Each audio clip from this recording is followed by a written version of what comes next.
আমাদের আমাদের প্রাথমিক গণশিক্ষা মন্ত্রণালয়ের আমাদের মাননীয় যিনি উপদেষ্টা আছেন তার কাছে আমাদের বিনীত অনুরোধ থাকলো, বিনীত আহ্বান থাকলো যে আমরা কিন্তু সরকারের সকল যৌক্তিক প্রাসঙ্গিক ন্যায্য দাবির সঙ্গে আমরা সবসময় একমত ছিলাম, আজই থাকবো।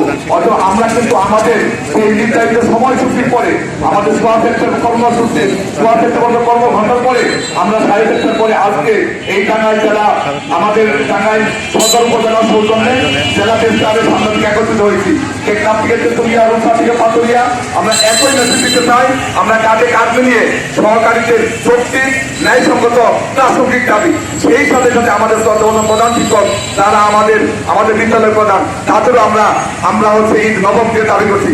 সকলকে ধন্যবাদ, বিশেষ করে প্রিন্ট মিডিয়া, ইলেকট্রনিক মিডিয়াকে ধন্যবাদ যে আপনার মাধ্যমে আপনারা জাতির বিবেক, জাতির দর্পণ, এই আমাদের যৌক্তিক প্রাসঙ্গিক ন্যায্য অধিকার গুলো বাংলাদেশের সকল মিডিয়া থেকে শুরু করে আমরা তুলে ধরবেন।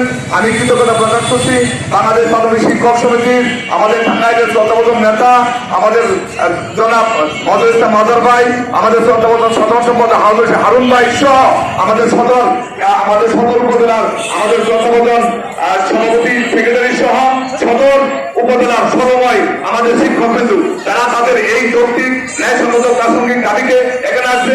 সেই সাথে আমাদের টাঙ্গাইল অভিভাবক সভাপতি বাংলাদেশের আমাদের শিক্ষকদের পদবৃক্ষ জনাব আব্দুল্লাহ সরকার স্যার, তিনি বাংলাদেশ প্রাথমিক শিক্ষক সমিতির নীতি নির্ধারিত পক্ষে এবং জাতির কাঙ্ক্ষিত লক্ষ্যে ভূমিকা পালন করে। আশা করছি আমরা কাঁধে কাঁধ মিলিয়ে সকলকে নিয়ে এই ন্যায়সঙ্গত দাবি দেওয়ার সাথে সোচ্চার ছিলাম, আছি এবং ভবিষ্যতে থাকবো।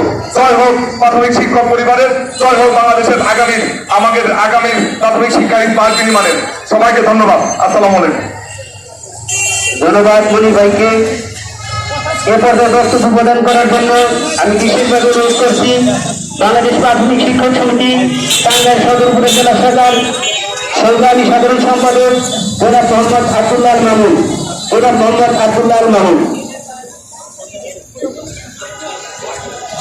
আসসালামু আলাইকুম। প্রাথমিক বিদ্যালয়ের শিক্ষকরা কর্মমুখী শিক্ষার্থীদের উন্নত স্বপ্ন দর্শনে মানুষ গড়া কারিগর হিসেবে কাজ করে যাচ্ছে। সেইখানে এসে এই উন্নত বিশ্বের সাথে তাল মিলিয়ে বাংলাদেশে এখন পর্যন্ত প্রাথমিক বিদ্যালয়ের সহকারী প্রাথমিকের শিক্ষকরা সর্বনিম্ন বেতন স্কেলে চাকরি করে যাচ্ছে। আমি চাই যে একজন বাংলাদেশে 8ম শ্রেণী পাস একজন ড্রাইভার যদিও 12তম গ্রেডে বেতন পেতে পারে, আমরা যেখানে স্নাতক পাস করে উচ্চ ডিগ্রি সম্পন্ন একজন উচ্চ বিদ্যালয় থেকে শিক্ষা গ্রহণ করে এসে প্রাথমিকে যখন শিক্ষকতা শুরু করি তখন আমরা